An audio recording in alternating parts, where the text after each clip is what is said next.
吵死了！都闭嘴！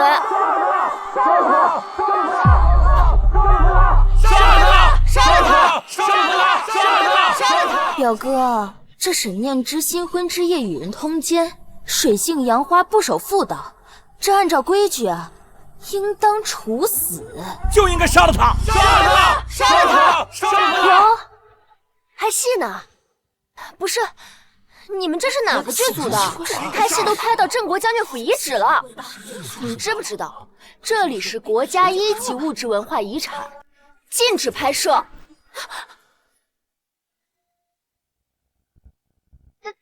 大哥，这不是拍戏吗？怎么还真的呀你？沈念之，新婚之夜做出通奸这等丑事，我今日留你不得！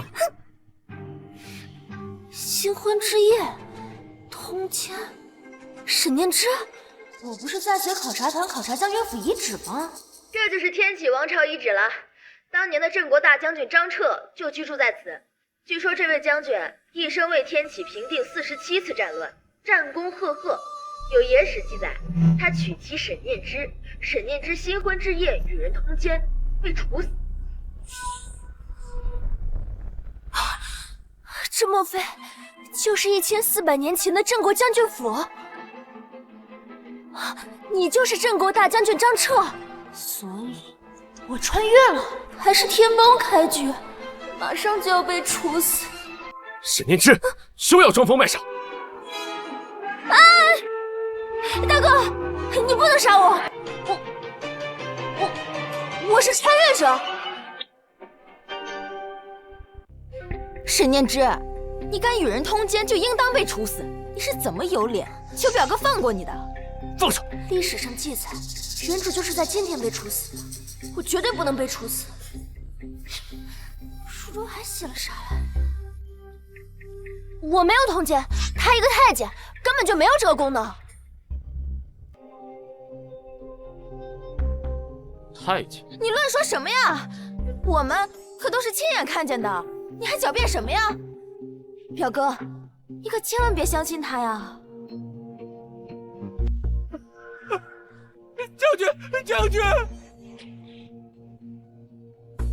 将军，此人确实是太监。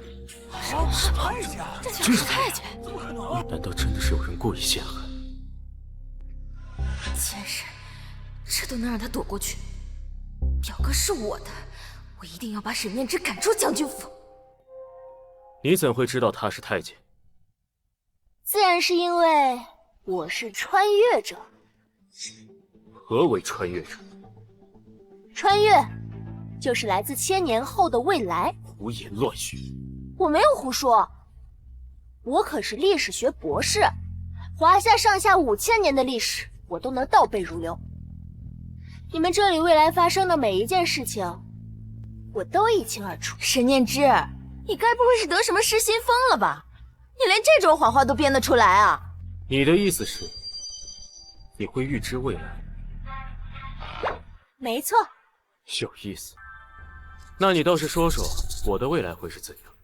若是说的不对的话，要你小命！有话好说，有话好说。我这个人吧，运贱。你历史上记载，天启29年，你长话短说。好，长话短说。哎，就是你的未来太复杂了，这个呀，说来话长。这历史书上记载，你的未来会被奸人所害。说这点，你会被五马分尸。你会被五马分尸。沈念之，这种谎话都编得出来，现在还开始诅咒将军了。我没有说谎，书上就是这么记载。表哥乃是镇国大将军，武功高强，怎会被奸人所害？我看你啊，分明就是怀恨在心，故意诅咒。表哥，可千万不能放过他。这女人既没有动静，且醒来后行事与我的差异极大，须是在酝酿什么阴谋。倒不如先留她几日，看出到底是真是假。都退下，我心中有数。表哥，退下！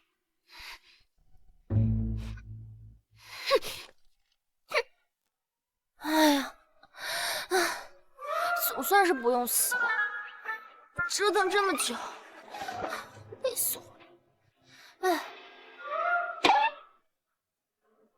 你脱衣服干嘛？我上床睡觉啊，你不睡啊？你这种水性杨花的女人，我是不可能跟你同床共枕的。哎，理解理解，男人的自尊心嘛。你理解什么？你不行嘛？我知道，我都懂，史书记载的清清楚楚。你看什么狗屁野史？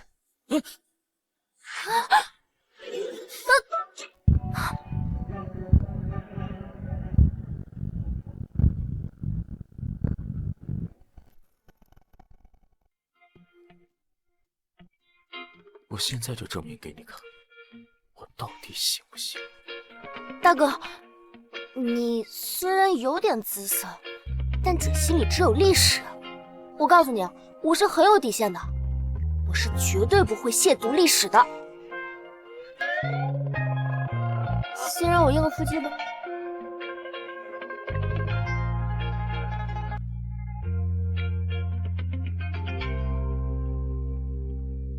沈莲芝，我的忍耐是有限度的，你不要作死。哎呀，切，有贼心没贼胆，下头。沈念之，你这个人尽可夫的女人，怎么还有脸出现在这儿？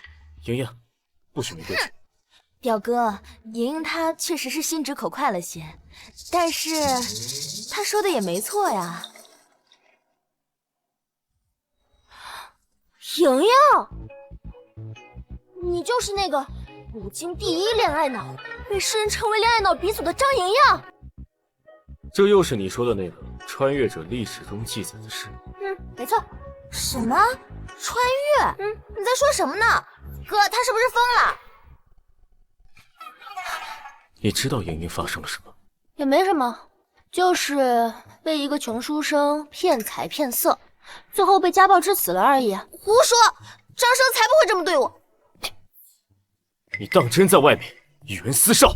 我就是和他，回了几封信，私下见了几面而已。张莹莹，从今天开始，你就给我老实待在家里，哪里也不许去。哥，哎。表哥，莹莹她还小嘛，慢慢教就是了。我们先坐下吃饭吧。哎，吃就知道吃，要不是你，我怎么会被禁足？现在不吃，以后可就没得吃了。哦，也对，你是恋爱脑，你挖野菜就行。哼，哎，就是可惜了，今年秋收遭遇了蝗灾。粮食颗粒无收，百姓流离失所。你说什么？沈小姐，这饭呢可以乱吃，话可不能乱说。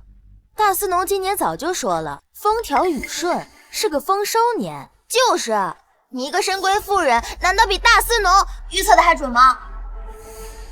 我可是穿越者，我知道未来发生的事情。胡言乱语。你平时风言风语也就算了，但事关百姓，不能乱开玩笑。谁开玩笑了？天启27年8月，荆州遭遇蝗灾，粮食颗粒无收，百姓被活活饿死。就连你们将军府都没有及时救灾，被升上怪罪，没收家产，牵连全家。这不可能！等一下，沈念之说小四是太监，莹莹和秀才恋爱都是真的。他说的蝗灾到底是真还是假？等等，牵连全家？我现在可是将军夫人，岂不是也会被牵连啊？不行，不能坐以待毙，我得凑钱买粮。起开！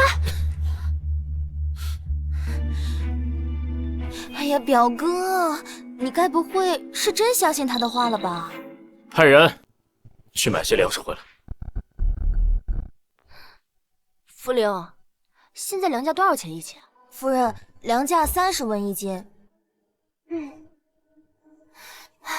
这些钱还远远不够啊！距离蝗灾就只有半个月了，得快点筹钱买粮。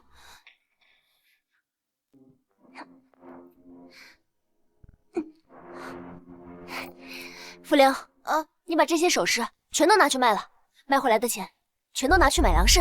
可是夫人，这是您嫁妆里仅剩的东西了，如果全部变卖掉的话，您以后的日子可怎么办啊？顾不了这么多了，你就按我说的去做。哦，对了，你去把账房给我叫来。可是，快去啊！快点，快点，快点！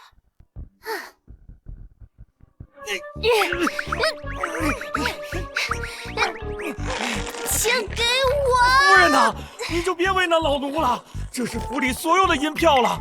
你要这么多钱是要做什么呀？放肆！我可是将军夫人，你连本夫人的话都敢不听吗？怎么，你是想将军亲自给你下令？我不敢。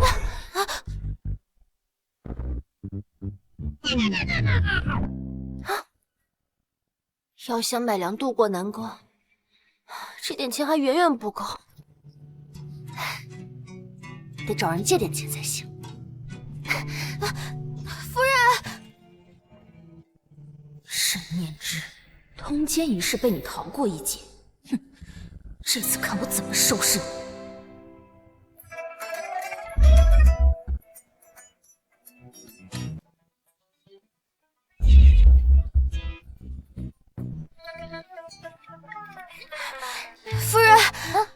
夫人，您已经预支了府里所有能用的钱，而且还将将军府的地契抵押向钱庄借钱。这事儿要是让将军知道了，我们都会死的。怕什么？狮子多了不痒，债多了不愁。这年头，欠钱的才是大爷。可是，有了这些钱，我就可以把方圆10里的粮食全都给买了，足够全城百姓半年的吃喝了。沈念之，这次可是你自找的，等你把钱花光，就是你的死期。哼，到时候表哥可就是我的人了。表哥，沈念之他掏空了将军府所有的钱，还盗欠了钱庄老板一大笔。你说他拿这么多钱，该不会是想逃跑吧？什么？他怎么敢？去帮他就行。哎，小心啊！大家都小心啊！辛苦啦！沈念之，你在干什么？哎，将军，你看，这些都是我筹备的粮食。沈念之，你该不会是说你掏空了将军府，就是为了买这些无用的粮食吧？你真把府里的钱用光，去买粮了？张彻，你放心，我是穿越者，熟知未来。这蝗灾马上就要来了，没有粮食，百姓都会饿死的。如今风调雨顺，地里的粮食马上就要丰收了，你跟我说有蝗灾，怎么可能？历史不会出错。退一步讲，就算蝗灾真的没有发生，但是这粮食也依然可以卖出去啊。沈念之，你说的倒是大义凛然，谁知道你是为了百姓，还是说你想掏空将军府，然后携款潜逃啊？哥，你是不知道，这个恶毒的女人，她都做了些什么？她把府内的所有钱都拿走了。他还把将军府的地契拿去抵押给钱庄了。将军，不好了，不好了！各大钱庄的人都来要债了，沈念之，这将军府是我曾祖一手建造的，是我张家的100年基业，你怎么敢拿去卖呢？我是为了买粮，钱不够。沈念之，你抵押将军府的时候，考虑过表哥和府内的众人吗？真是笑脸给多了，给你惯的。我们夫妻俩说话，你多什么嘴啊你？沈念之，要不是你把钱都花光了，我们至于让债主闭上门吗？就是。没错，你就是个扫把星，谁碰谁倒霉。哥，快休了他！住口！张毅，他现在还是你张嫂。听到了吗？叫大嫂。哼，沈念之，我们张家人重情重义，你把我们将军府拿去抵押，我不会再留你。这件事情结束以后，我俩就和离。和离？这怎么能行呢？我做的这一切都是为了你啊！我是穿越者，我不同意合力。我从将军府穿过来的，得留在这里看能不能穿回去。表哥，他都把将军府给卖了，像他这种人就应该休了。对，哥，咱就听表姐的，休了他。他还说他是穿越者，我看他就是个疯子。对，我们夫妻之间，你在这添油加醋，你还当什么绿茶？你去当厨子吧你！还有你，别人说什么你都信啊？你的脑子无用，你留着当遗产吗？你说谁呢你？还有你，是你怎么了？我都不要伤你的脑子，你臭妹妹干什么你就是蠢笨如拙，你就是。闭嘴！还钱！沈念之，滚出来！沈念之，赶紧还钱！还钱！还钱！赶紧还钱！各位老板，可否宽限几日时间？钱都被我家夫人拿去换成粮食了。等我们把这批粮食给卖了，就一定还给大家。欠债还钱，天经地义。今天这钱你必须得还。就是还钱，还钱，必须还钱，必须还钱。不行，不能卖，卖了就买不回来了。沈念之，这天下粮商何其多，这有了钱，什么事儿办不到？哎，对，你说的对。别闹，我没闹，我说的都是真的。你为什么不相信我呢？我看你是铁了心不还钱啊！对啊，各位老板，钱我们一定会还，但是动手打人就过。对啊，等蝗灾过了之后，钱会还给你们的。百姓们马上就要丰收了，这哪来的蝗灾啊？我呸！什么蝗灾？我看你分明是想赖账！还钱！对，快点还钱！沈念之，你有何证据证明你所言为真？大家要是不信的话，可以上街去买粮。想必消息灵通的粮商早就已经不卖粮了。不可能！半月前，府上还买过粮。管家，你去街上再买些粮食回来。是，将军。既然你信誓旦旦，那我就来验证一下，此事到底是真是假。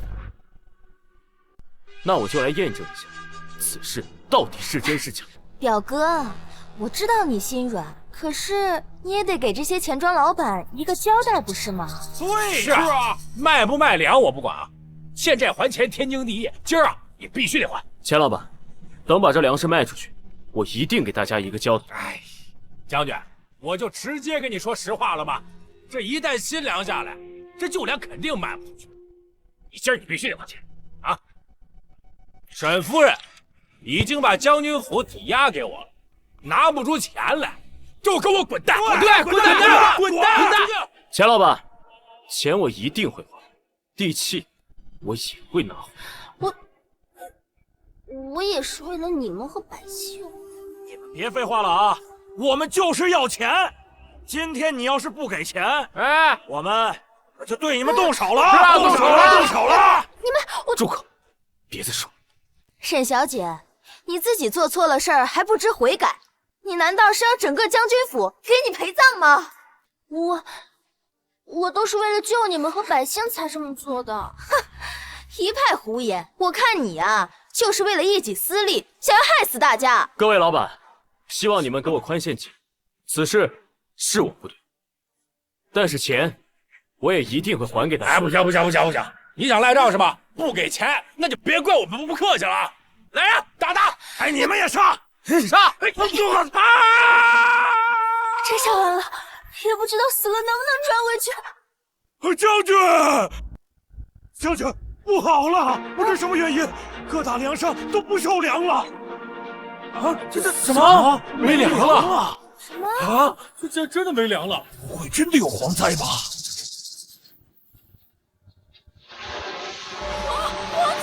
我操！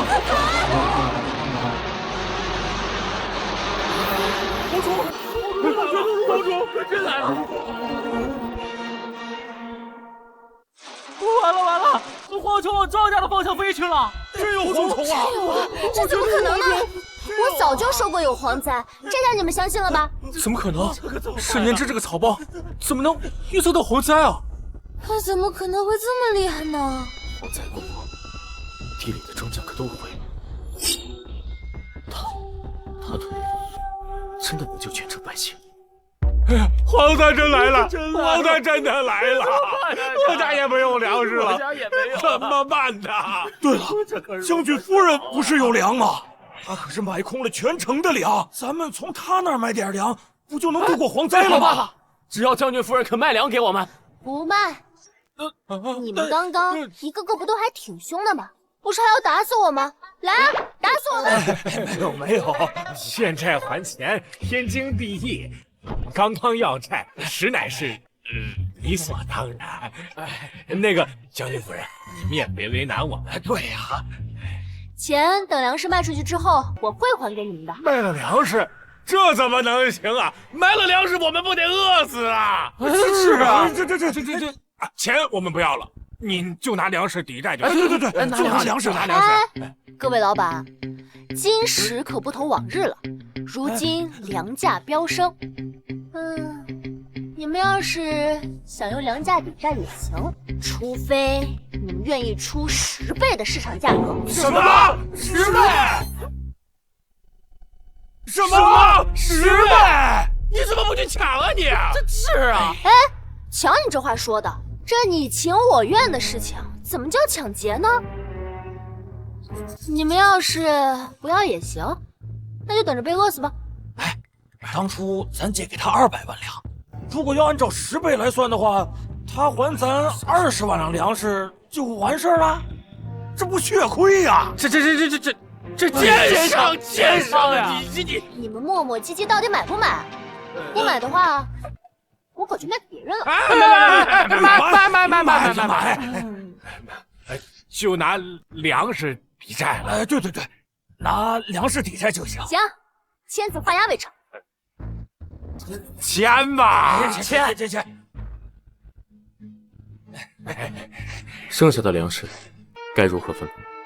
自然是要开仓卖粮。卖粮？什么？沈念之，你未免也太黑心了吧！10倍的价格你都敢说得出口？200万的粮食翻10倍就是2000万两。我原以为你囤粮是为了救济百姓，没想到你竟是为了一己私欲。是啊，大肆囤粮，高价卖出，你这是置整个京州城的百姓于不顾。亏我们还以为你是真心为了帮助百姓，嘿，装模作样。当下应以百姓为主。现在百姓困苦，眼下正是蝗灾，颗粒无收，你居然还敢要10倍的价钱，他们本来就拿不出来，你是要把他们给活活饿死吗？沈念之，你为了赚钱，简直就是泯灭人性！谁说我要将粮食10倍的卖给百姓了？怎么？难不成你还想卖得更高吗？10倍的价格，百姓已经承担不起，更何况……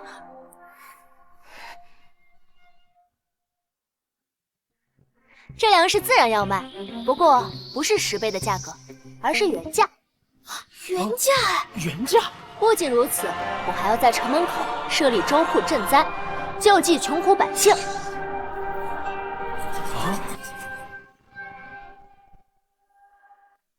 你居然要原价卖给百姓？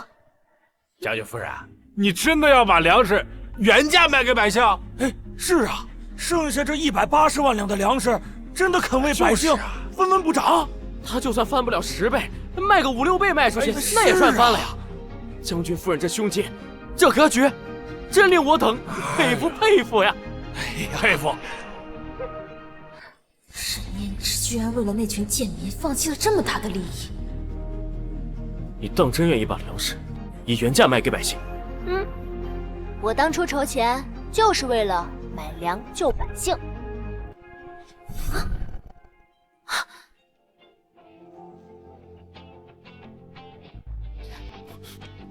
你干嘛？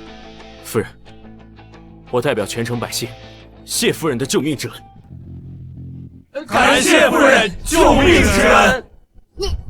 你干嘛？起来！一个甘愿为百姓放下巨大利益的人，想必以前的种种都是我误会他。沈念之，我天启从未有过蝗灾，你又是如何知道的？对啊，你是怎么知道的？预测蝗灾很难吗？我不仅能预测蝗灾，我还知道你们这个世界未来将发生的所有的事情，因为我是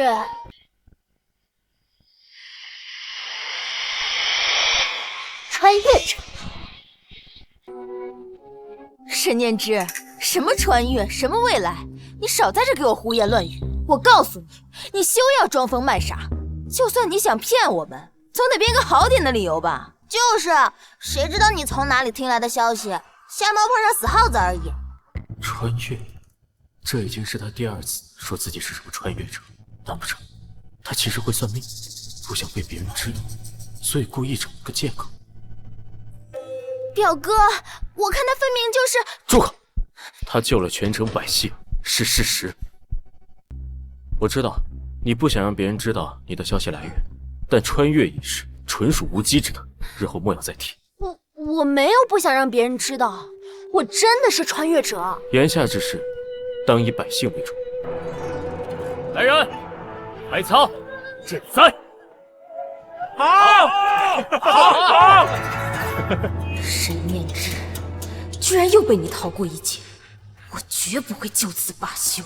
将军夫人的位置只能是我的。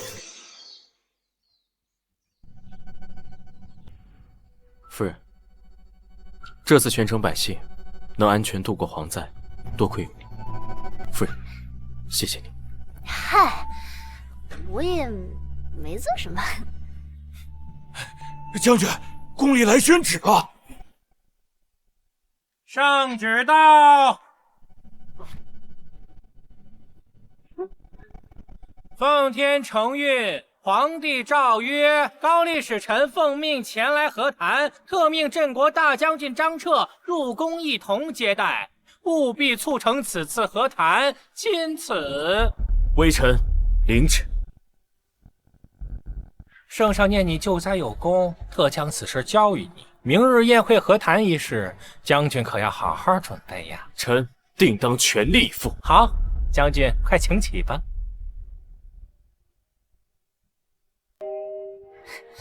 公公舟车劳顿，还请入寒舍好好休息。这边请。请。和谈，史书记载，此次和谈失败，天启整整赔了10座城池和无数金银财宝，导致国库空虚，元气大伤。后世一致认为，此乃天启覆灭的开端。明天的和谈，我也要去。你不能去，两国和谈乃国家大事，你千万不能乱来。我没有乱来，我都是为了你好。史书记载，此次和谈失败，天启……住口！小心祸从口出。沈念之，我知道你有些本事，蝗灾一事我也很感激你，但此事事关两国邦交，不能有任何差池。你可明白？老老实实待在房间里，哪儿也不能去。哼，好你个张彻，过河拆桥是吧？哼，不让我去，我就偏去。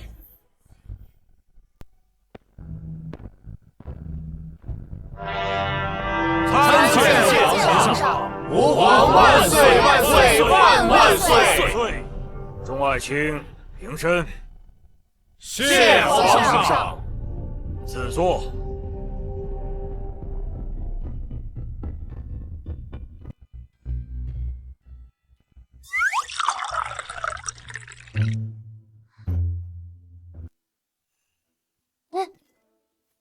好没规矩的丫鬟，抬起头来。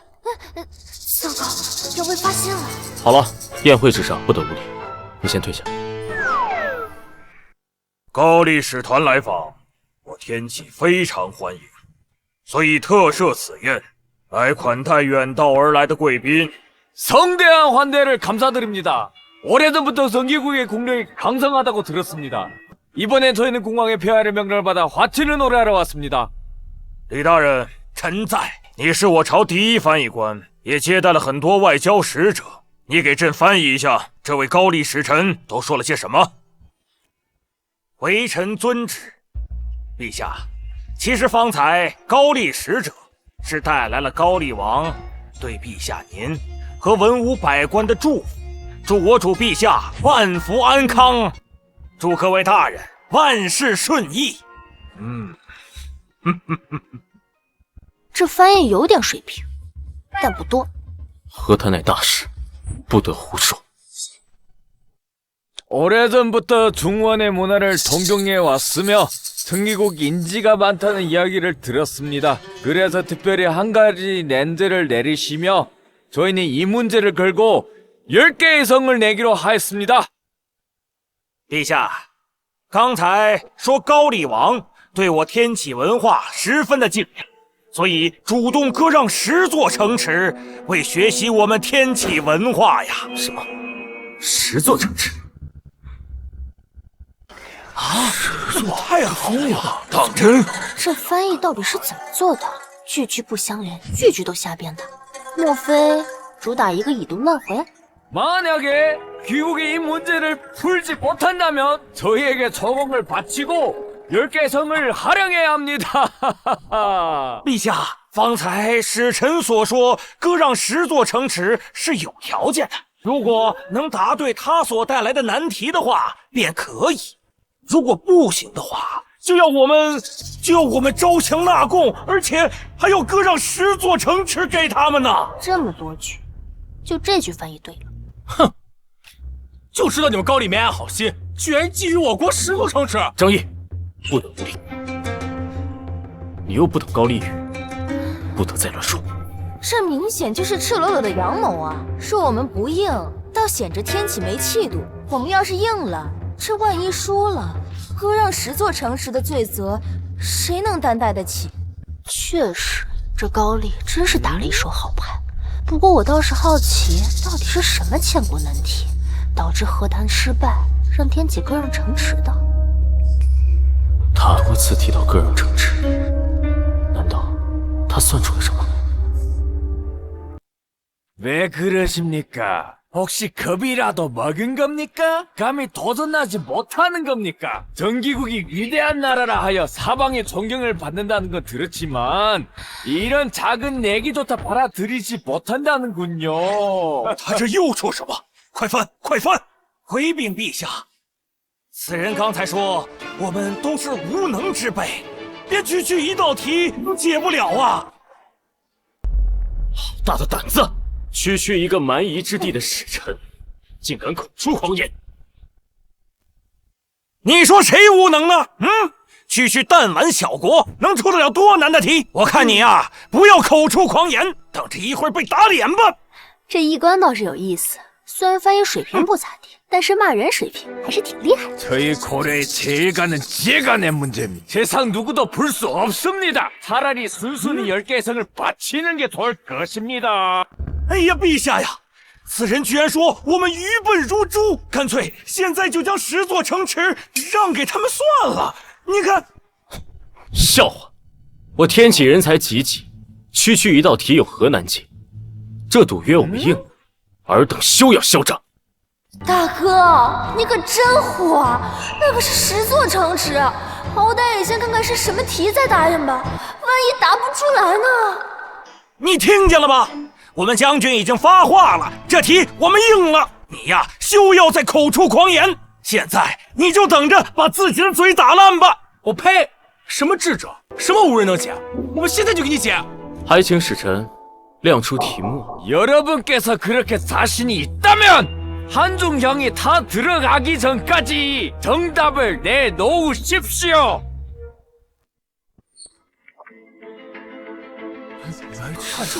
好难啊，没见过呀！各位爱卿，谁能解此道难题，朕重重有赏。老夫一生研究过数道数学题，也从未见过如此古怪的难题呀。我等虽然不会，但将军见多识广，想必将军一定……此题闻所未闻，前所未见。 不会真是什么千古难题吧？就一人能解出呀！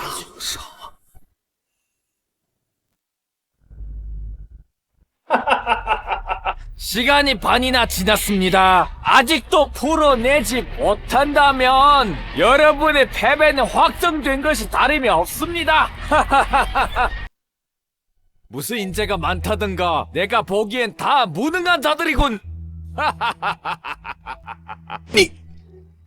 这使臣也太过嚣张了。万一真的无人答出这道题，天启就会割让10座城池，慢慢走向覆灭。不行，我既然穿越来到这个朝代，就不能再让此事发生。 더 이상 기다릴 필요도 없겠군요. 패배를 인정하는 것이 어떻겠습니까? 嘿，陛下，这蛮夷之人竟然让我们直接认输啊！哎呀，陛下，我天启自开国以来，从未受过如此奇耻大辱啊！时间还未到，使臣谨慎起。 관을 보기 전까지 눈물을 흘리지 않는군요. 한두경이 타기 전까지 여러분이 답을 내지 못한다면 결과는 변하지 않습니다. 你分明是故意为难我们，用一道无解之题骗取我们10座城池。是啊， 이건 여러분이 스스로 승낙한 내기입니다. 억울해할 이유가 없지 않습니까? 바보 같은 선택한 것을 탓하십시오.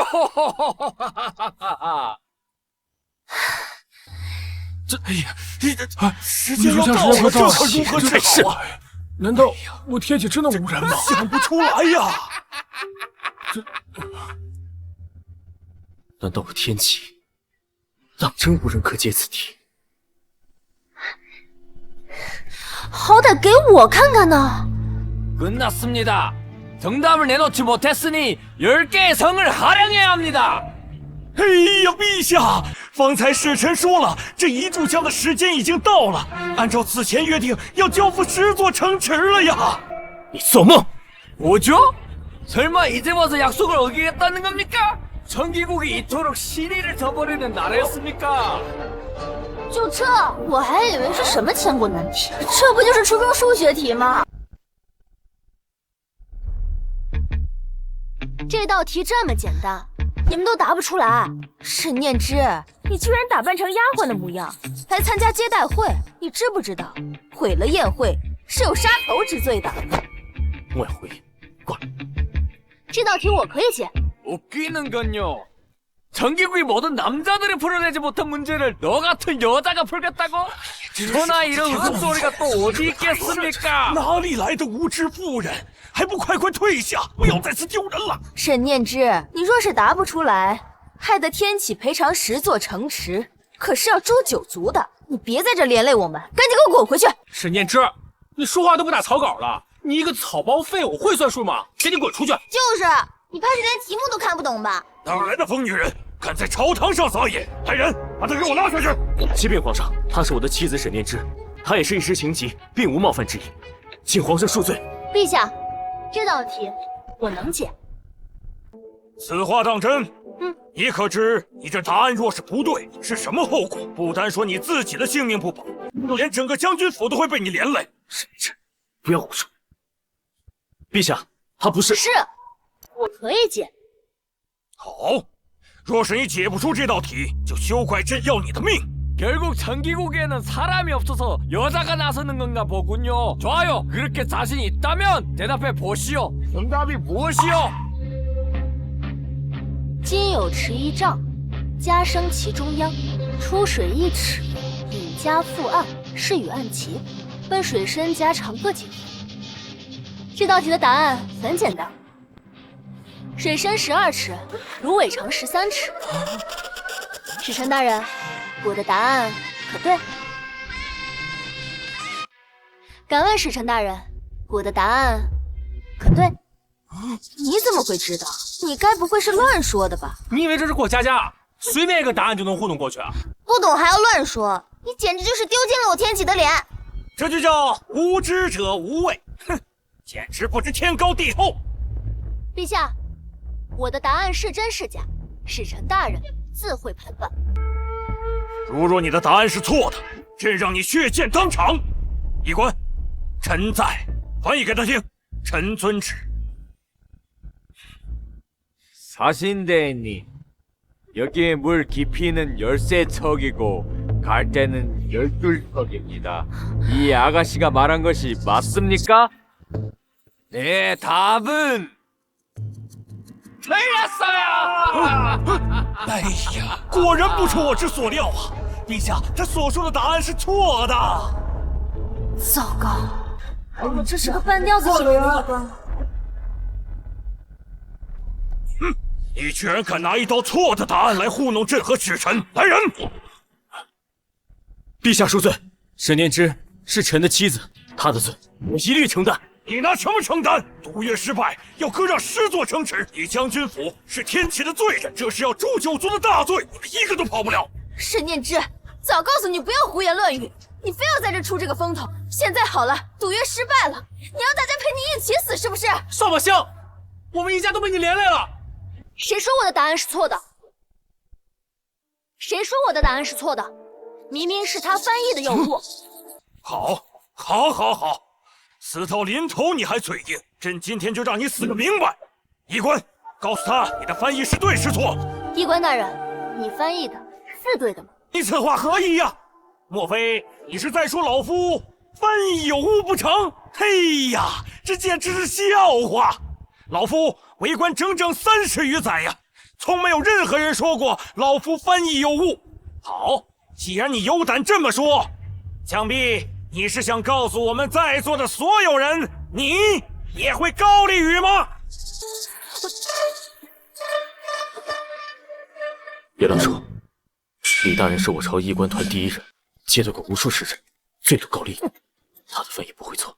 就是啊，一个草包，你懂高丽语吗？还敢说医官大人的翻译是错的？哼，沈念之，你还敢谎称自己会高丽语？现在全因你一人之过，导致赌约失败。我看你就应该以死谢罪，省着连累我们。沈念之，你还有何话可说？你们就这么着急给我定下罪名吗？我什么时候说过我不会高丽语了？休要胡说！再这样下去，我也保不住你。死到临头还敢嘴硬，谁不知道你沈念之是一个不学无术的草包啊？还敢说会高丽语？我告诉你，在这天启境内，只有老夫一人懂得高丽语。既然你说自己会高丽语，那你便说给大家听听。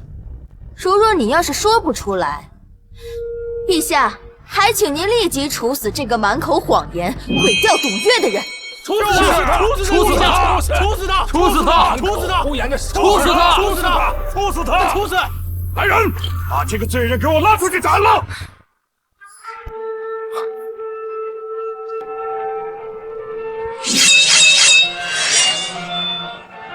사실인 기사는 그 사이 민자리 후신문을 배포하시며 아니야 기가이 민자리 혼란을 하며 어떻게일까요? 你竟然真的会说高丽语？你竟然真的会说高丽语？我不相信，沈念之怎么可能会高丽语呢？你一定是在胡说八道。沈念之不是个草包吗？这区区一个女子而已，她怎么能说出这么流利的高丽语啊？ 내가 우리나라의 말을 알아듣다니. 你怎么会说高丽语？我可是精通8国语言的历史学博士，这区区高丽语算得了什么？沈念之，你不知道从哪儿学了几句高丽语，就敢在这种场合开始班门弄斧？那你也一起把这道题给解了吧？你怎知我解不出来？他能测算未来，还会高丽语，也许真能解出这题目的。 这全场无一人能解，就凭你。沈念之，即便你会高丽，解不出这道题，你的小命一样不保。陛下放心，这道题对我而言轻而易举。사신기니 도박 계약이라면 3만만 바이오니 모두 조사해야 합니다. 그럼 어찌겠다는 것이냐? 어? 아주 간단합니다. 제가 이 문제 리한테만 제시 않으며 당신 부대는 천내인데 조심하고 부를 건지며 여기 선지를 양도해야 합니다. 무식한 여자가 감히 나서다니 하늘 높은 줄 모르고 까불고 있군. 좋아, 받아들이지. 10개에서뿐만 아니라 내 목숨도 내놓아야 할 것이다. 啊！他说不仅要10座城池，还要你的命呢！沈念之，这可是你自找，我看这次还有谁可以救你？这可不是儿戏。你放心，姐只打高端局。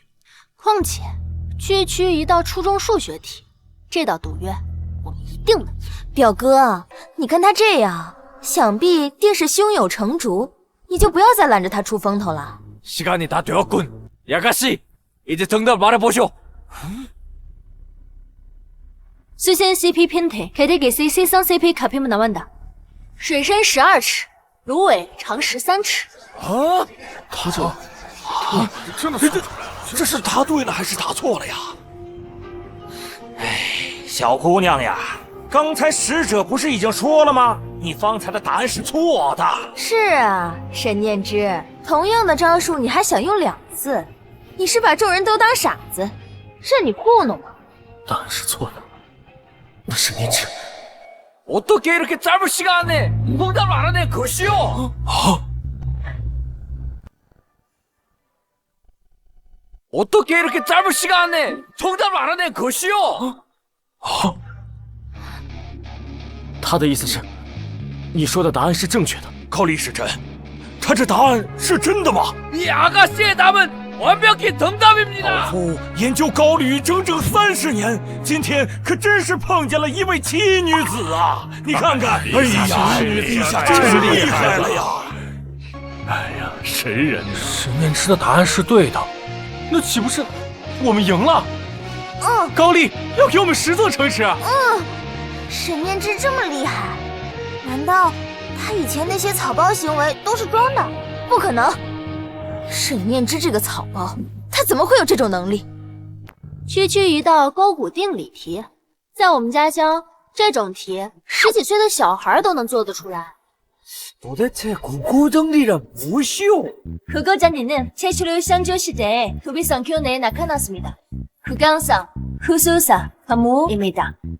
이렇게 간단한 문제도 꺼내어 배웠으면 사는구나. 그의 강선된 나, 대한의 최고 지혜자수진도 보다지 아니할 것 같긴요. 전기국에는 정말 인재가 많군요. 폐하, 저희는 완전히 졌습니다. 약속대로 10개의 성을 발행하겠습니다. 다만 이 아가씨께서 이 계산법을 저희에게 가르쳐주길 간청드립니다. 恭喜陛下，贺喜陛下！这使臣已经说了，他输得心服口服，愿意履行赌约，各让10座城池给我国呀！哎呀，陛下真是太厉害了，多亏有他，真是厉害呀！好， 물러가겠습니다. 陛下，此事老臣一定会亲自督办。 신자 여기요. 将军夫人果真聪慧，多亏有将军夫人为我们赢得10座城池。将军有如此贤妻，着实让人羡慕呀。是啊，真是太厉害了！贤妻，好啊，好啊！谢陛下夸奖，他确实不错。既然如此，沈小姐既会高丽语，又能解出如此难题，到底是如何做到的？朕也颇感好奇呀。自然是因为我是穿越者。何为穿越者？就是来自1000年后的未来。将军夫人，此言何意呀？你平时拿这种理由搪塞我们也就算了，现在还敢来骗陛下，沈念之，你好大的胆子！陛下恕罪，夫人只是开了一个小玩笑，其实她只是略通一些皮毛的算命之术。我明明说的都是真的。嘘，我只是为你好，你的那些说辞，只能避免3岁小孩，在陛下面前不可如此。无妨无妨，多亏有将军夫人为我天启赢得10座城池，此乃大功一件。朕不但不怪他，还要好好的奖赏他。谢谢陛下。多谢陛下。没想到今日一事啊，竟全靠沈念之。他不仅精通算术，还会高丽语。沈念之，自从嫁给大哥之后，仿佛变了一个人。难道以前那些事情是我们误会他了？沈念之，我绝不会善罢甘休，你给我等着！哎呀，将军，这真是天有眼！你们都围在这干嘛？我们是来特意感谢将军和夫人的，要不是夫人，这次蝗灾我们就都要饿死了。是啊，将军和夫人不仅解决了蝗灾，还解除了高丽使臣出的难题，为我天启国赢得了10座城池呢。您是当之无愧的将军夫人呐，和咱们将军真是天造地设的一对儿啊！大家不用客气，这都是我身为将军夫人应该做的。哎呀，将军夫人呐，这是抵押将军府的地契，您收好了。这是地契，我赎回来了。那张彻，和离一事，地契都还给你了，就没有理由再跟我和离了吧？夫人，你解决了蝗灾，救了百姓，还为我天启赢下10座城池，就连圣上都在夸你，我应该感谢你，又怎会同你和离？当真？以前都是我误会你，日后我定当好好对你。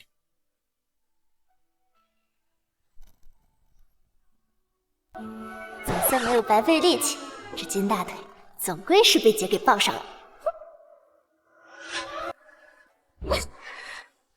不合理，那我做的这一切算什么？将军夫人的位置只能是我的。把这封信给姨母拿过去。是。沈念之，我看这次姨母回来，表哥还能不能护得了你？我去五台山礼佛不过3个月，府内竟发生如此多事。若不是白芷传信给我，我还被蒙在鼓里呢。是你写信给母亲，扰了母亲的清修。表哥，我够了，你怪芷儿做什么？也不看你的好妻子做了些什么。新婚夜与人通奸，胆大包天抵押将军府，这桩桩件件，简直让我张家丢尽了脸。娘，此事并非你想的这样，这一切都有误会。娘，沈念之他还救了百姓呢。好了，你们一个个的是被他灌了什么迷魂汤不成？他人呢？叫他来见我。他在……你们不说是吧？那就让我这个做婆母的亲自去找他。哎，娘，娘，大家快来看呐！上好的琉璃，今天通通只要8折，走过路过千万不要错过啊！给我一个，将军夫人真厉害，连琉璃也会做，还卖得这么便宜，那我可得多买2件啊！是啊，将军夫人心地善良，不仅救了许多百姓，还为我们赢得了10座城池。这等优秀的女子，当真是世所罕见的。我也拿一个。走呀，看看。我的，这个给我的，我也要一个，我抢了你，给我拿一个。哎，钱给您放这儿了啊。成何体统？成何体统啊！混在男人堆里，他这脸还要不要了？哎，我要。念之他不是。帮他找一下。好你个沈念之，竟如此不知廉耻，混在男人堆里，置我将军府颜面于何在？今日我就让我儿休了你！挣钱的事你少管。你放肆！沈念之，你竟敢对姨母不敬！嫂子应该不是这个意思。娘，要不有什么事儿，我们回去再说吧。姨母，娘，都是误会。念之他娘，张彻的娘亲，天启历史上第1位上过战场的女将军。我的老天呐，这等大女主居然是我婆婆！误会？什么误会？你最好跟我说清楚。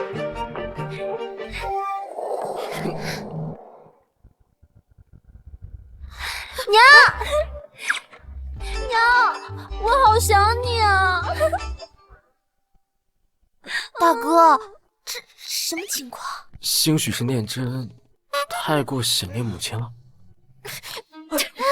沈念之，我告诉你，你现在想讨好姨母已经来不及了。就你干的那些丑事儿，姨母已经知道了。我当是谁呢？原来是你个小绿茶，一天天的啥也不干，就知道添油加醋，能不能找点正事干啊？那你整日混在那男人堆里，就是正事儿啊！姨母，你说是吧？没错，你新婚夜通奸，抵押将军府做的桩桩件件，我今日就要替彻儿休了你。感情是来兴师问罪的，8成是这小绿茶又在背后添油加醋。娘，我是不会和沈念之和离的。娘，大嫂毕竟救了这么多百姓，现在休了她不太好吧？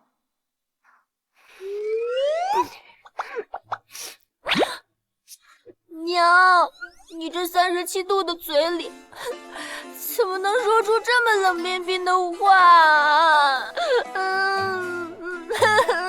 我是抵押了将军府，但是我是为了筹钱买粮救百姓啊！是啊，娘，念之他确实将将军府给赎回来了。是啊，是啊，将军夫人都是为了百姓，大家说是不是啊？是啊，对呀，就是啊，好人啊！是啊，确实是这样。好，此事不怨你。那你新婚夜通奸之事如何解释？娘，我都说了，那是误会。众人皆所见，有何误会？就是啊，表哥，你不必再替他遮掩了。虽说他救了百姓，促成了和谈，我们理应感谢他，但是要一码归一码呀。那表妹，你倒是教教我，一个太监如何通奸？这肯定是有人故意陷害我啊！太监，彻儿，这到底是怎么回事？的确是太监。我相信念之，一个心系百姓、有家国情怀的人，是绝不会做出此事。想来是有人陷害。对呀，娘，大嫂她和以前已经不一样了。你们人人倒是都替他说话。姨母，那这沈小姐日日与男人厮混在一起，别人还不知道怎么看待表哥呢。侄儿说的没错，要做将军夫人，就不能如此抛头露面。抛头露面？您昔日也是同众将士一起在战场上杀敌的人，那您也是抛头露面了。不自量力，你拿什么跟姨母比？姨母是为了救百姓，而你呢，不过是为了一己私利。我还是头一次见到端起碗吃肉，放下筷子骂娘的。表妹，你怕是忘了，将军府的钱全都拿去买粮食去了。我要是不抛头露面的赚钱啊，你这云锦你怎么穿啊？姨母，那沈小姐这句话，当时我们整个府都是靠她一个人养着的了。伶牙俐齿，巧言善辩，今日任凭你说破天，也改变不了你被休的事实。彻儿，写休书。娘，我是不会写休书的。好啊，你心里还有没有我这个娘？娘，这次你就听大哥的吧。说到底，大嫂也没犯什么大错。莹莹，表哥，这说到底，姨母也是为了你们好，你们可千万别被她再骗了。哎，你们说完了吗？与其在这里吵架，倒不如去担心担心你那个小儿子的安危吧。主人姑娘清白，被人抓个正着，现在估计要被人找翻手脚筋喽。什么？你怎生心思如此歹毒，居然敢诅咒我儿？沈念之，我知道你心肠一向歹毒，可是张毅是什么样的人，我们大家心里都清楚，他怎会辱人清白？就是，就算我娘要休了你，你也不能这样诅咒我二哥。我可没有诅咒他，你们现在还不去的话，他现在真的要被人废了手脚了。你说的都是真的？当然了，史册里记载的清清楚楚，我骗你们干嘛？迄今为止，沈念之所说的事情全部都验证了。那儿弟他不好，得赶快去救人。不可能，必是你心存怨念，故意诅咒我儿。你要再敢胡言乱语，小心我撕烂你的嘴！这沈小姐胡说八道也不是一次两次了，若不是表哥护着她，也不知道我们被连累多少回。来人，把她带回去关起来，好好反省。不好了，不好了，夫人！二少爷在酒楼里被人围攻，说他辱人清白，要挑断他的手心和脚筋。什么？吃了雄心豹子胆了，欺我妹子！我没有，是你们算计我！你知不知道我是谁？我呸！你谁呀？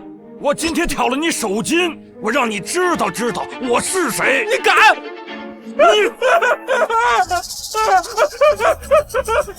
大哥救我！住手！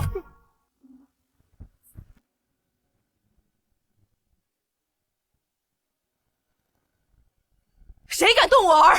哥，娘，救我！幸好来得及时，不然就真的变成废人了。居然又被沈念之这个贱女人说对了。你是何人？快放了我儿！打了个小的，又来了个老的，你儿子欺负我妹妹。我告诉你们啊，今天你们就算是天王老子来了，这事也别想善了。你要如何？要不他今日把我妹妹娶了，要不我把他手筋挑了。哎呦，听说过强买强卖的，还没听说过强娶强嫁的。沈念之，都这个时候了，你还说什么风凉话？大哥大嫂，我不娶他妹妹，他妹妹长那样啊！哪样啊？就是。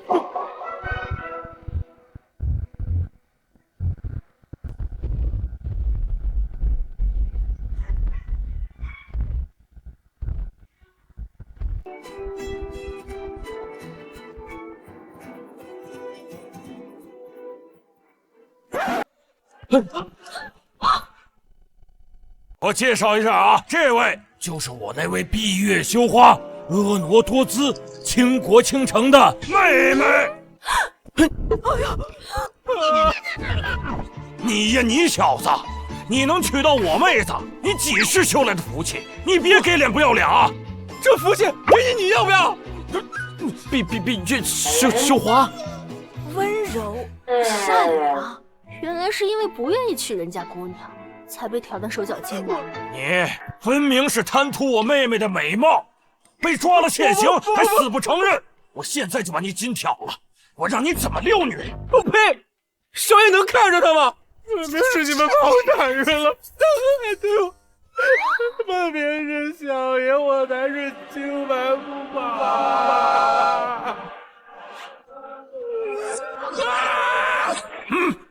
你如此算计我的家人，究竟意欲何为？史书上只记载张毅被人陷害，挑断手脚筋，没说凶手是谁啊？只是说张彻在张毅受伤的第2天前去剿匪。难道这伙人是？好说呀，让这小子娶我妹子呀！做梦，我不会娶她的。公子若是不想成亲，难道是想直接入洞房？不吃连吃。公子要是不肯的话，小女子虽然柔弱，但是也略懂一些刀法。你别过来！你别过来！住手！哎，姑娘，冷静。强扭的瓜可不甜。哎，甜不甜的，你尝了才知道。别过来！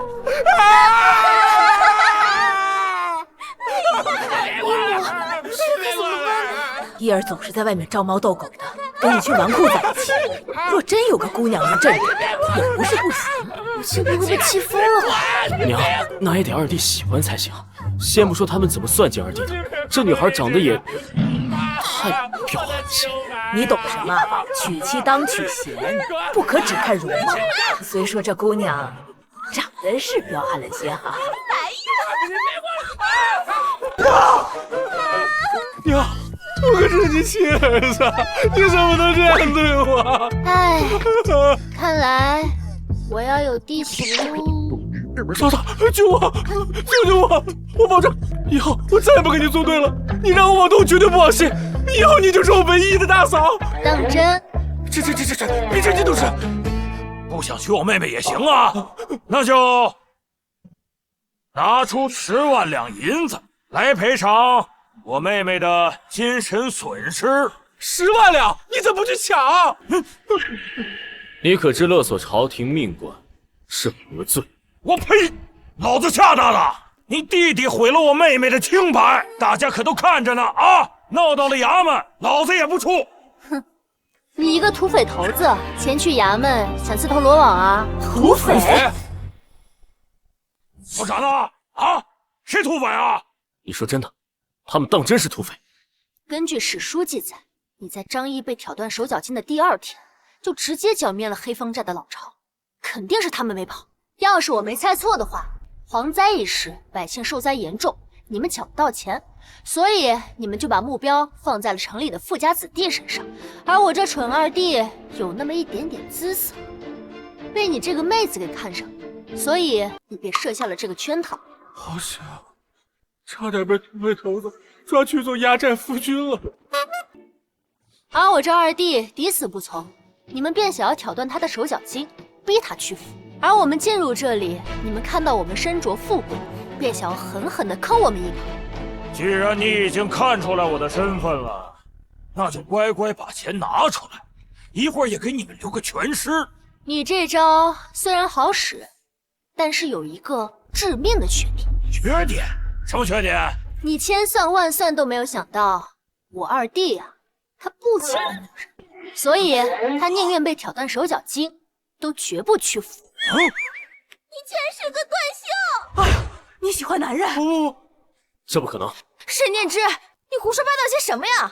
张毅怎么可能喜欢男人呢？嫂子，我什么时候说我不喜欢女人了？我懂，史书记载的清清楚楚。你受伤之后，身边的丫鬟都换成了小厮，你这不是喜欢男人，你是什么？哥，嫂子她当然造我呀！嘘，你小声点儿，这难道很光彩吗？想来你看那些什么史书，都是一些胡编乱造。不可能！行了，要耍回家耍去啊！你们把钱给我拿出来！一看你这土匪头子就没什么文化。你干大事之前不先对目标人物做个调研吗？这么多年土匪都是怎么混的呀？难怪都当土匪了，都还这么穷。你这职业啊，不景气，趁早转行吧。放屁！你干过土匪是怎么啊？小死丫头，你叫我做事啊？你就是土匪界的 loser， 丢尽了土匪界的脸，还好意思出来混？你赶紧找个地儿挖个坑，把自己埋了吧你！没人比嫂子更懂骂人了。你找死！展现你实力的时候到了，快把他的钱给抢回来，快去！都躲远一点。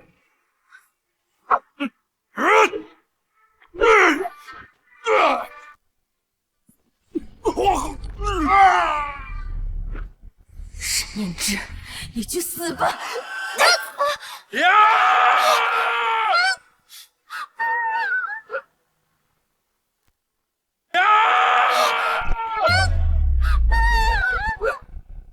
彻儿，大哥，表哥，你怎么样？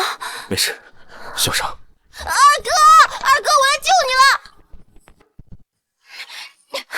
沈念之，就是你害得我表哥受伤，我不知道他会替我挡刀。不关念之的事，念之是我妻子，保护她是我的责任。张彻这个人果然跟史书中记载的一样，正直且有担当，哪怕我这个妻子并不是他喜欢的，也会在危险的时候挡在我面前。我看你分明就是故意勾结土匪，想害他。我勾结土匪？人蠢就要多读书，别在这丢人现眼。沈念之，你算什么东西？凭什么跟我喊？听见了没？一会儿让你住口。娘是让你住嘴。凭什么？要不是你勾结土匪，想害表哥，他们怎么会知道张毅受伤的？你是从何得知伊儿会遭遇危险？我都说了，我是穿越。娘，念之是说他只懂一些算命之事。不是，我真的是穿越。别说，嫂子很好的，蝗灾使臣之事都多亏了嫂子呢。是啊，你们到底是被他灌了什么迷魂汤啊？姨母，你不是还说让表哥休了他吗？好了，休书的事需要再说，伊儿都受伤了，先回府。为什么不让我说？我是一个穿越者，是一件很见不得人的事吗？不要再胡言乱语了。绝对不能坐以待毙。沈念之这个女人到底是怎么回事？表哥姨母，现在就连张毅和张莹莹都开始向着他，我一定要想个办法把他给赶出去。我不该激怒李仁的，害你受伤。此事不能怪你，无需自责。要不是因为你，我没有办法及时救出二弟。应该的，都是一家人嘛，我总不能看着张毅出事。伤都包扎好了，他怎么还赖在这里？那个，夫人，我今晚，你到底想说什么？母亲还不知道我们没有圆房，所以我今晚要跟你一起住。你想跟我睡？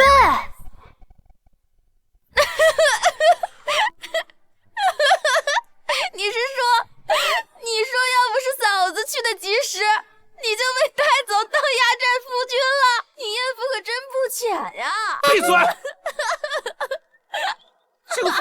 要不要啊？那个人长得那就不是个人，你还笑？嫂子还说你是断袖，二哥，你可真是太惨了呀！张莹莹，不许笑！我也没想到你是这样的，二哥。这么说，还多亏了嫂子。走，我们去谢谢她。走啊！好你个张彻，我把你当做研究对象，你居然想睡我！不，我没有想睡你，我是想跟你一起睡。不是，我的意思是，我睡地板，你睡床，这个意思。再说了，我们本就是夫妻，一起睡不是应该的。打住！只是有名无实的夫妻。再说，你不是一直都想跟我和离吗？以前是我不对，我误会你了，我向你道歉。夫人，以后我们能不能……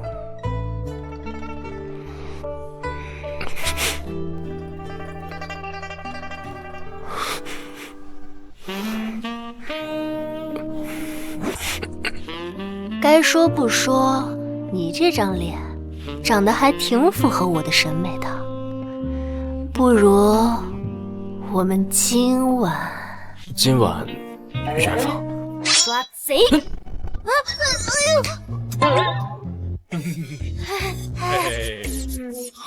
这，你们两个偷偷摸摸在门口干什么？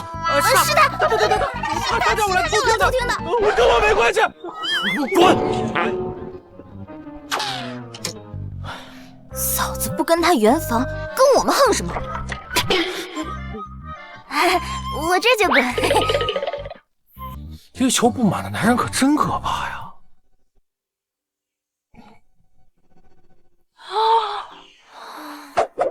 少年英才，武功高强，身居高位，这放在我们现代，妥妥的男神啊！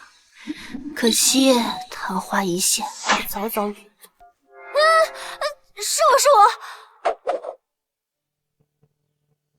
你剑法这么厉害，我可以学吗？我教你，手拿稳，腰挺直。哦，你离我这么近，你是不是想占我便宜？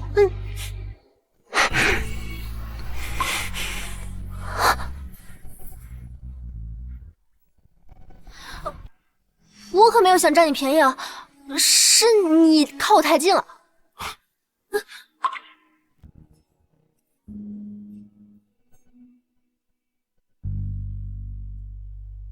表哥，姨母还让你们去敬茶呢。知道，走吧，去给母亲敬茶。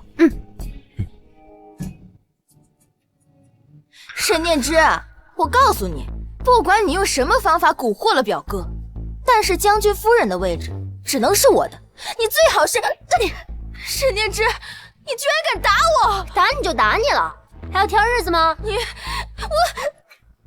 你什么你？那个小绿茶，我已经忍你很久了。要不是你把我推入战场，张彻又怎么会因为我受伤？你倒好，还敢跑过来指责我。没错，就是我把你推进去的。怎么了？你以为别人会相信你吗？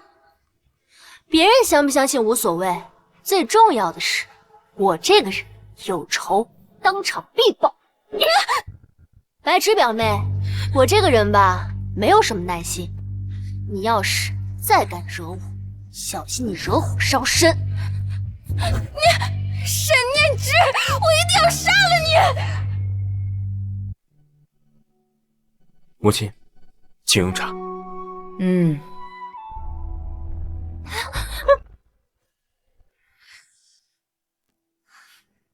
有没有被烫到？没有。沈念之，你这是什么意思啊？你是故意弄掉茶盏，然后不想给姨母敬茶吗？娘，念之绝不是那个意思。怎么，不干厨师改行碰瓷儿了？我都没有碰到茶盏，你都赖到我的身上，我看你就是故意想诬陷我吧。分明是你怀恨姨母，让表哥休了你，所以记恨在心，故意摔掉茶盏，不想给姨母敬茶。自从我嫁给张彻之后，表妹就处处看我不爽，还屡次想陷害于我。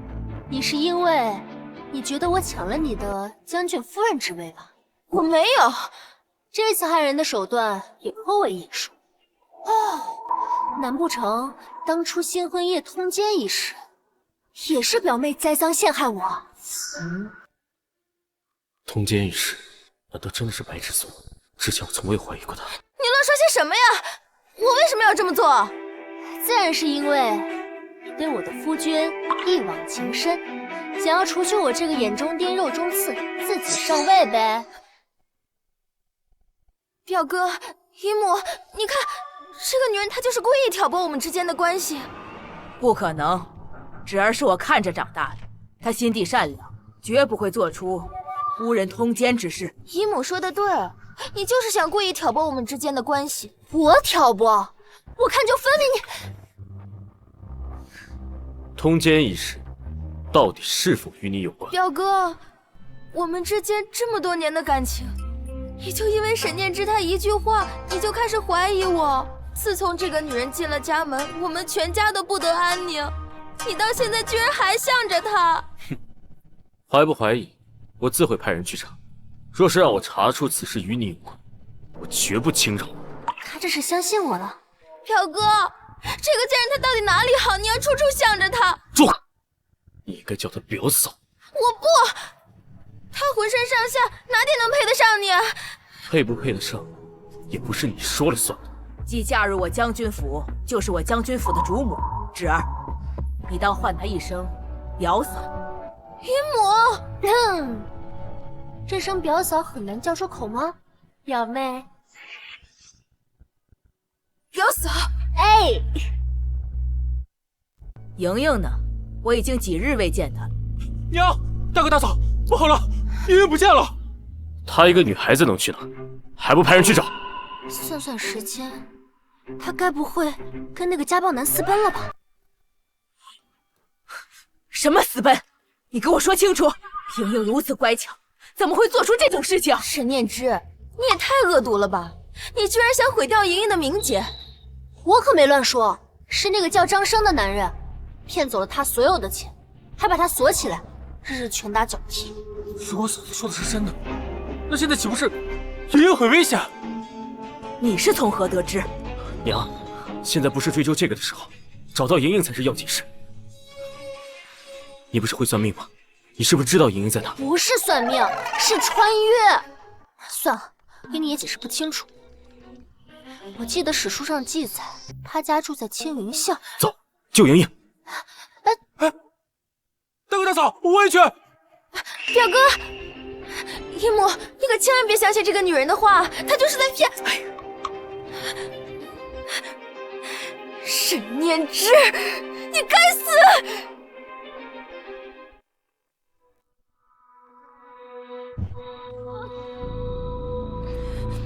醒了？张生，你要干什么？醒了就赶紧把钱全部拿出来。我带来的钱都被你给拿走了。钱就洗洗，扔家里要。你这个人渣，骗我进京赶考需要费用，趁我给你送钱的时候把我打晕。你这么对我，我可不会放过你的。莹莹，你不是最喜欢我了吗？这样，等我拿到钱之后，我就娶你为妻，好不好？你就是那个古今第一恋爱脑，被世人称为恋爱脑鼻祖的张莹莹。也没什么，就是被一个穷书生骗财骗色，最后被家暴致死了而已。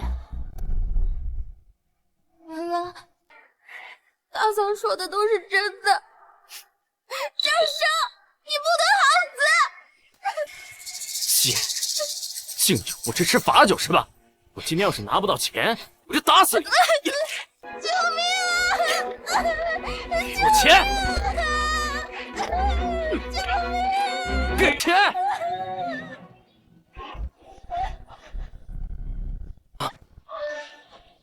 你大哥大嫂！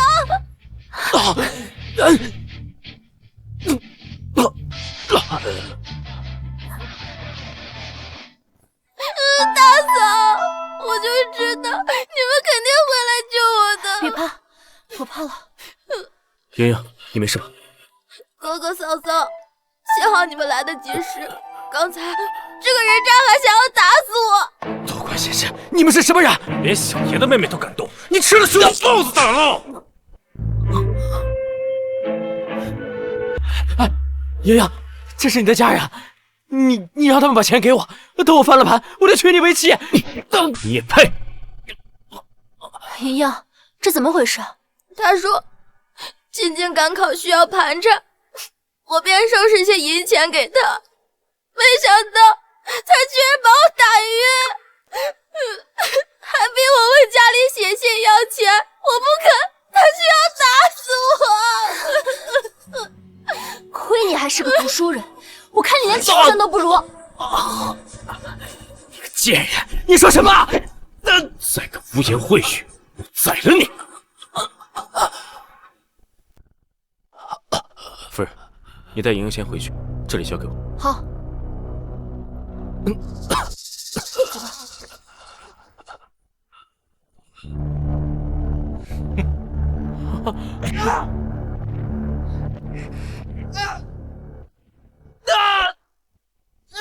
老子，大哥会把他打死吗？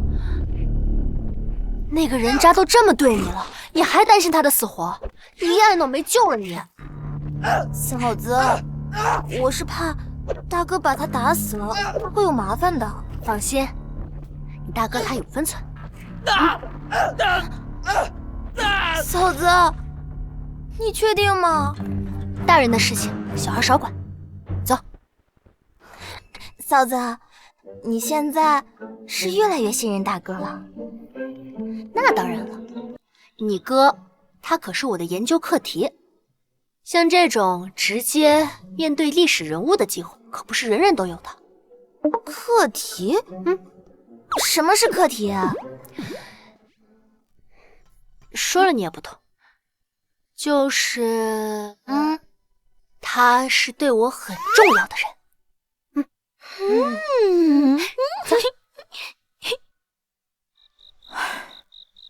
都这么晚了，怎么还不回来？哎呀，姨母，你就别担心了，有表哥在，莹莹她肯定不会有事的。这万一沈念之他说的是假的呢？娘，可回来了。娘，今儿亏嫂嫂带着哥哥们找到我，不然您就见不到你的女儿了。好孩子，谢谢你救了莹莹。母亲这是说哪里的话？我们是一家人。好，好，好，来，快进去。再这样任由沈念之下去，这个家里就没有我的容身之地了。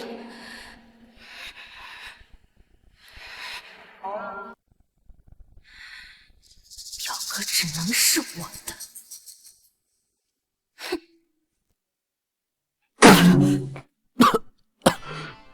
娘，你在说什么？我说你和念之都成亲半年了，该有孩子了。可是，你这么激动干什么？难不成你们还没圆房啊？要孩子的事情不能急，顺其自然，顺其自然。顺其自然，顺其自然，顺其自然。老娘什么时候才能抱上孙子？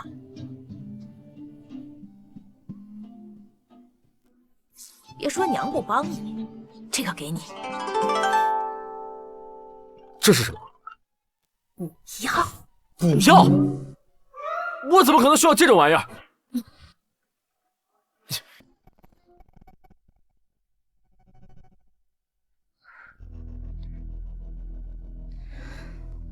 表哥如果知道通奸一事是我陷害沈念之，一定会把我赶出将军府。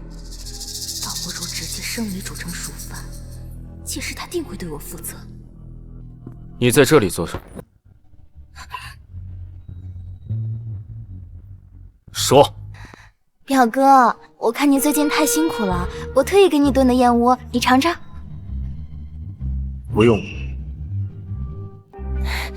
表哥，你就尝一口吧，我炖了好久呢。我喝完了你就走。表哥，你快去喝吧。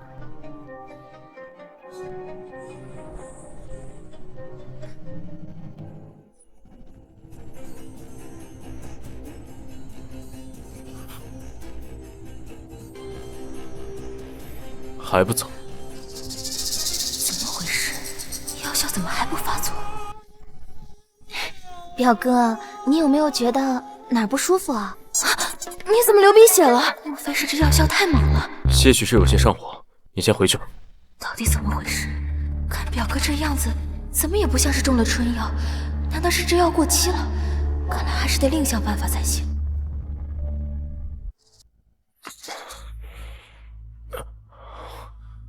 奇怪，怎么会突然这么燥热？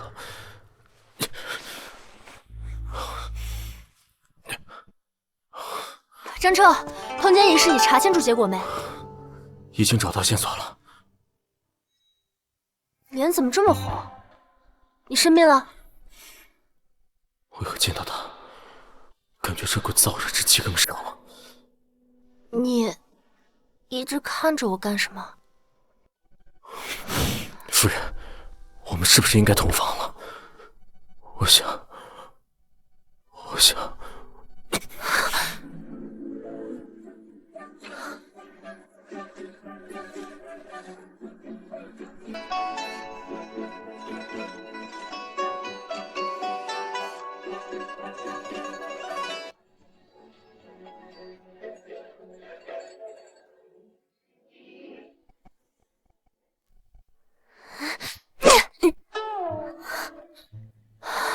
不，你不想。什么情况？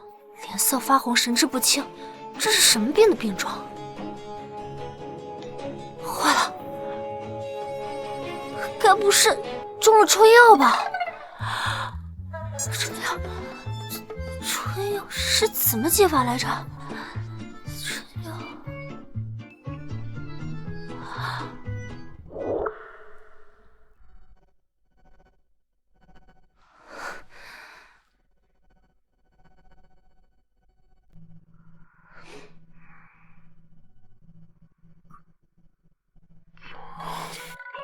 醒了。刚才给他脱衣服的时候，怎么没发现这家伙看着瘦弱，居然还有8块腹肌？不知道他能不能看在我帮他解了春药的情况下，让我摸一摸。你干嘛？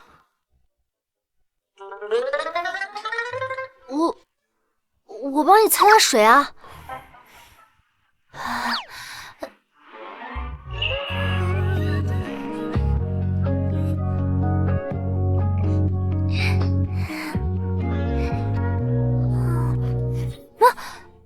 摸够了吗？姐又没白抹，姐帮你解了春药。难不成是我误服了母亲给的补药？我没有中春药。算了，你去看一下桌上那个蓝色瓷瓶还在不在？哦，蓝色瓷瓶，蓝色啊，是这个吧？这个应该就是春药的解药。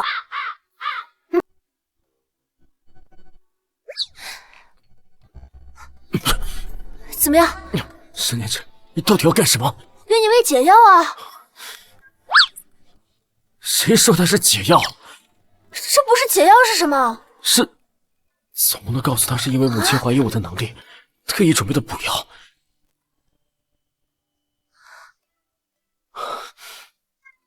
你怎么了？哎，你糟了，不会是毒药吧？你等着，我去给你叫府医。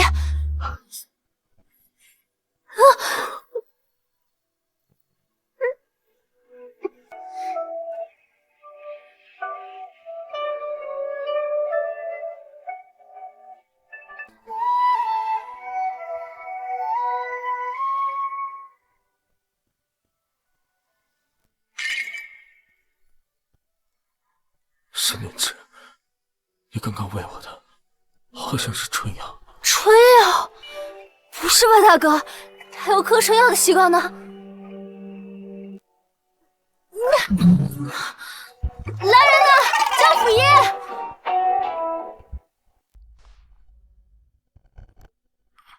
你醒了？你有没有哪不舒服？你守了我一晚上，对不起啊，我不知道那是春药，谁家好人会有嗑春药的习惯？我没有，不是你想。听说你们昨天折腾了一晚上，连府医都来了。我理解你们小两口新婚燕尔难以自持，可还是要克制些。这用春药就有些过了呀。娘，那春药还不是您给我的？您还骗我说那是补药。你瞎说什么？这锅老娘可不背啊！我给你的明明就是补药。那这药是从哪儿来的？你在这里做什么？是他。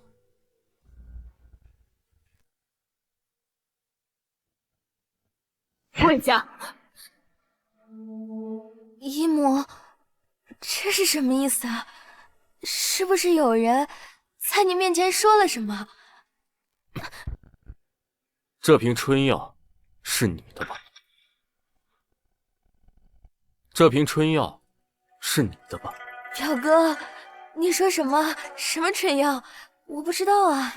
昨日你给我送燕窝，是想给我下药，却误打误撞将母亲给我的补药拿错。原来是我误会张彻了，没想到这小绿茶手段这么脏，居然用下春药这种恶心的方式。表哥，你怎么能因为这个瓷瓶子就怀疑我呢？我们两个从小一起长大，我们感情那么好，我怎么可能对你下药啊？我说为何表哥那天毫无反应，原来竟是我拿错了药瓶。哥，这件事儿是不是有什么误会啊？白芷姐她不是这样的人啊。是啊，说不定是沈念之做的呢。表哥一直不肯跟他圆房，他便对表哥下药，然后想栽赃到我头上来。我看你不仅会添油加醋，还挺会倒打一耙呀。姨母，您是从小看着我长大的，我是什么样的为人您最清楚，我绝对不可能干这种事啊。是啊，正因为从小看着你长大，才不甘心你竟如此恶毒。姨母，您这句话是什么意思？把人带上来。说，是谁指使你新婚夜诬陷夫人通奸的？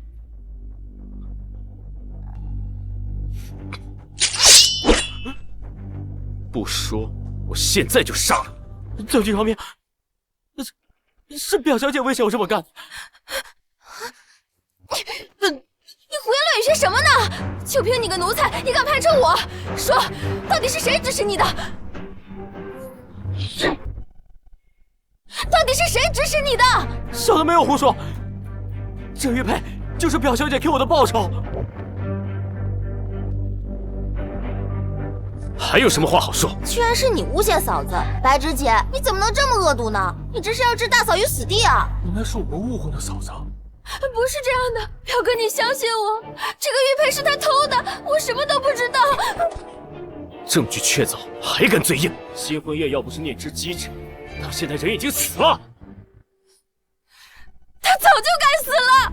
事到如今还不知悔改，明明我才是跟你一起长大的，沈念之算什么东西？我才应该是你的妻子，应该是将军夫人。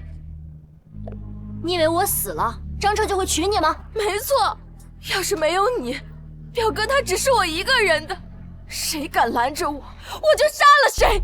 你这根本就不是爱，就是你的占有欲在作祟。你懂什么？即使没有念之，我也不会娶你。我对你从未有过私情，我一直把你当做妹妹。你说什么？妹妹？我不信，我不相信！来人，把表小姐给我带下去！放开我！放开我！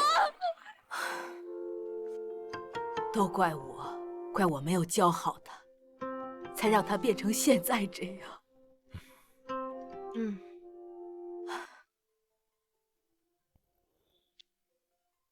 你们俩能相遇也是缘分，要好好珍惜。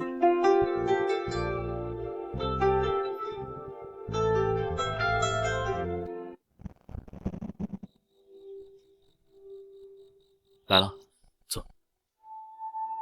将军今天可真是好兴致，特意来邀我喝酒赏月。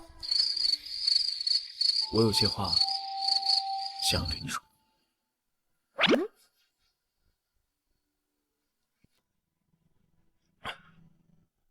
白芷的事情，我一直欠你一声道歉。若不是因为我，他也不会屡次想要对你下死手。那是他做的坏事，你道什么歉？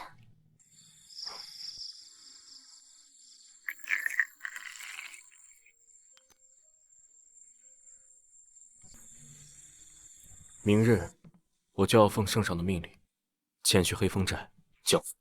我想剿匪？可是李仁不是已经关在地牢了吗？黑风寨易守难攻，目前群龙无首，是剿匪的正好时机。可史书上并未记载此次剿匪事件，难道是我这只小蝴蝶扇动的翅膀改变了历史走向？那张彻原定的命运也会改变吗？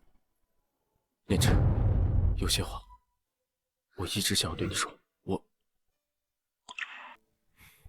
我心悦于你。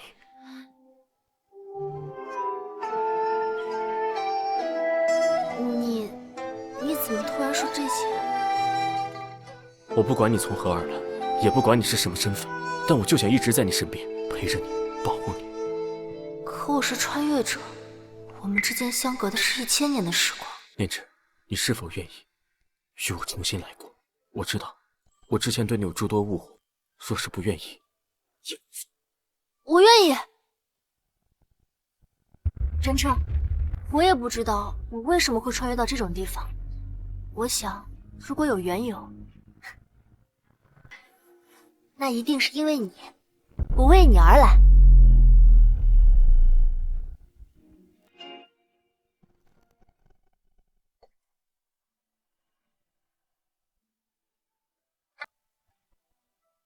最多不过3日，我就回来了。张毅，哎，看好牢里的李云，千万不能让他逃出来。放心吧，大哥，我办事儿你就放心吧。时辰已到，我该启程。等我回来。一切小心。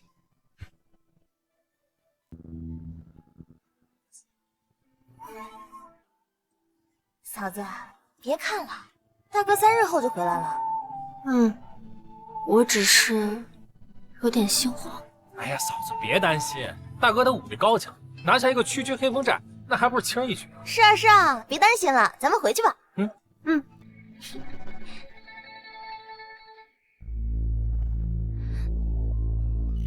沈念之，这次没有表哥，看谁来救你！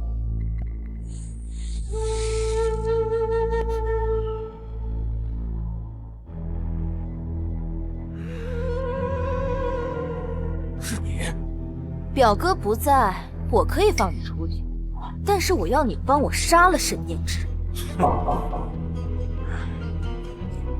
就算张彻不在，你当将军府的侍卫都是死人是吗？一个人怎么对付得了？放心，我都安排好，这一次绝对不会再有人碍事。大哥不是说过3日就回来吗？都这个时辰了，他怎么还不回来啊？应该是有什么事情耽误了吧？再等等。先吃饭吧。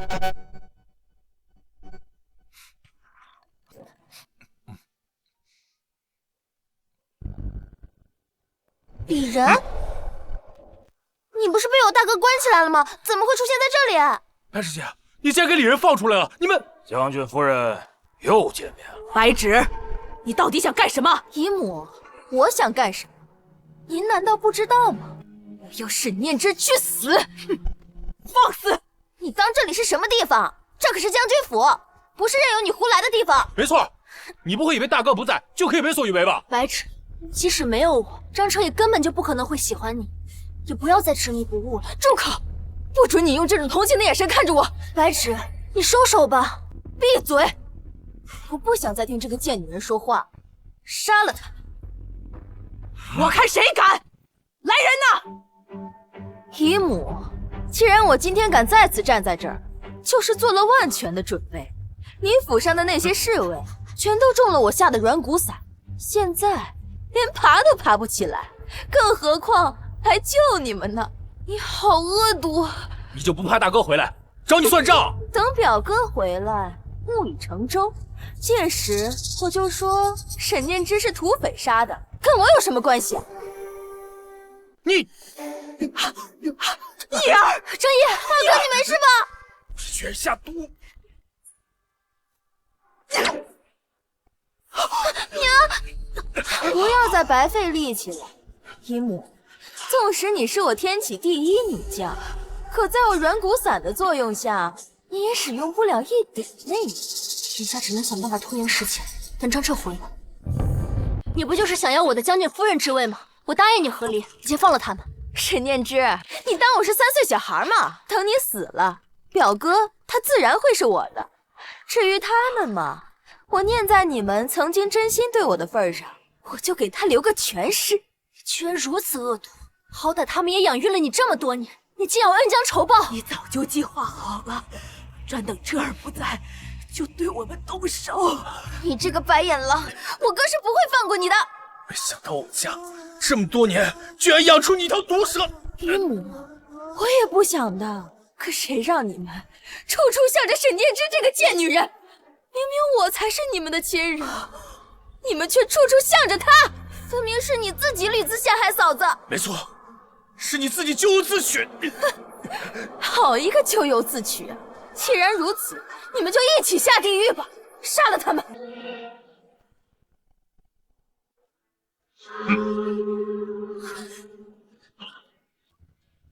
你以为他杀了我们，你就能逃脱得了吗？你什么意思？白痴，你可真蠢！你居然和这个土匪头子合作。张彻此次剿匪，剿的就是他的老巢黑风寨。你觉得他会放过你这个将军夫人吗？没想到这个屋子里还有聪明人。居然敢骗我！白小姐，我只是答应帮你杀了沈念之，我可没说不杀其他人。是我把你从地牢里救出来的，你现在居然敢出尔反尔！张彻他搅了我的黑风寨，我就要用他家人的命来祭奠我死去的弟兄。与虎谋皮能有什么好下场？你居然还在做着你将军夫人的美梦！你也不必如此挑拨，我会让你们一家子整整齐齐的下地狱。沈念之，从你先开始吧。张彻怎么还不回来？再不回来，我小命都没了。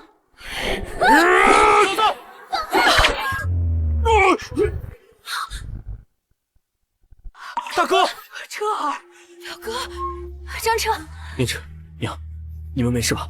你要是再晚来一步，我就死了。没事就好。张彻，你来的真及时啊！真可惜，你把他们都杀了。就凭你，也敢动他们？你杀了我黑风寨的兄弟们，既然我杀不死他们，我就杀了你！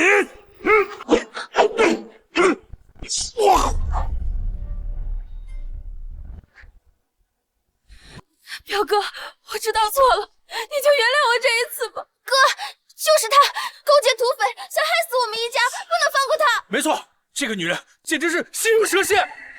表哥，我真的知道错了，是他骗我，我就是因为太爱你了。你的爱真令你纵。念之，有没有哪受伤？我没事。沈念之，我杀了你！嫂子，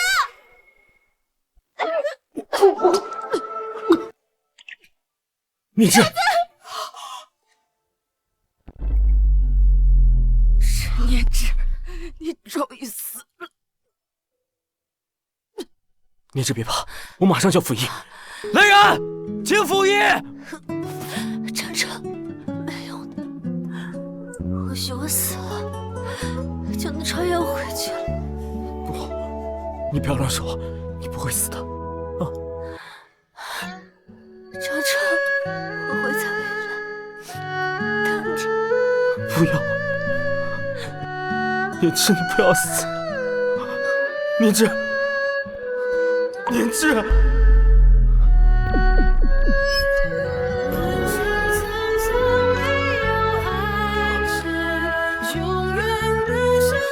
念之，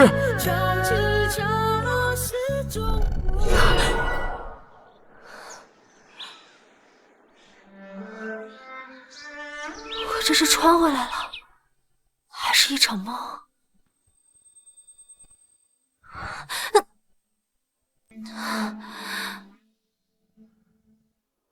天启27年，镇国将军张彻娶妻沈氏，两人夫妻恩爱一生，白头到老。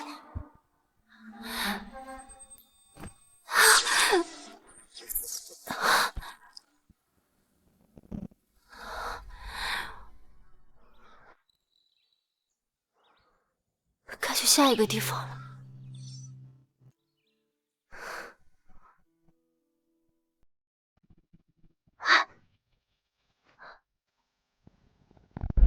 是